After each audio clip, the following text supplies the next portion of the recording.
Luto tayo ng hotdog. Tonight.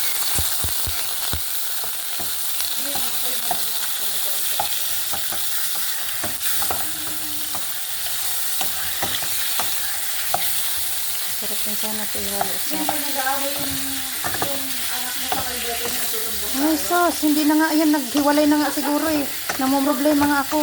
Ang lalaki siging sumbong sa akin. Nakaka-stress yan. Kauusap lang namin ni Wing, in-advisean nga ni Wing eh. Kasi masyadong silosa siya. Hindi na maputput yung pagsilos. Ayun, narinig nga ni Wing ang usapan dahil... Hindi, kasi sa kanya, kasi, seaman kasi, bumaba daw doon sa Canada. May nagpa-picture lang na ano. Wala na. Pinost din kasi ni Wayne yung mga picture. Ay nako, hanggang ngayon. Wayne ang pangalan ng lalaki, Wayne.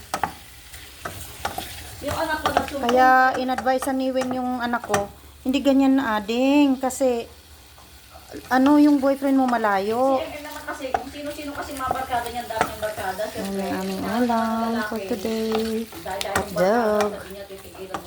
Hotdog. Doon sila nag-aaway. Nagsusumbong naman sila sa si ayaw. Sige, baka kumanin.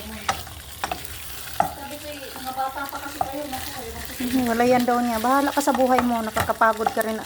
Sasabihan ka ng matigas ang ulo mo. Selos ka ng selos. Eh, bakit ka nag-boyfriend ng ganyan? Kung ganyan ang mo.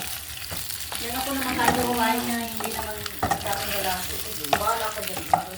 Yun lang, yung lalaki kasi ayaw daw ng daming barkada yung anak. Barkada yun. Kasi mga bata pa nga sila yung mga kuko sila kayo sa sumbong lang sige. Tapos pag ginagdag pa daw ako sa GC, wala na. Wala na naman sa pagninan. Kasi pag sila naman ako doon, ako lang magulang na alahan. Sa'yo na kami naman sa kanyang kanya.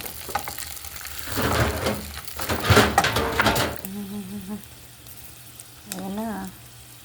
Sarap ng aming olives.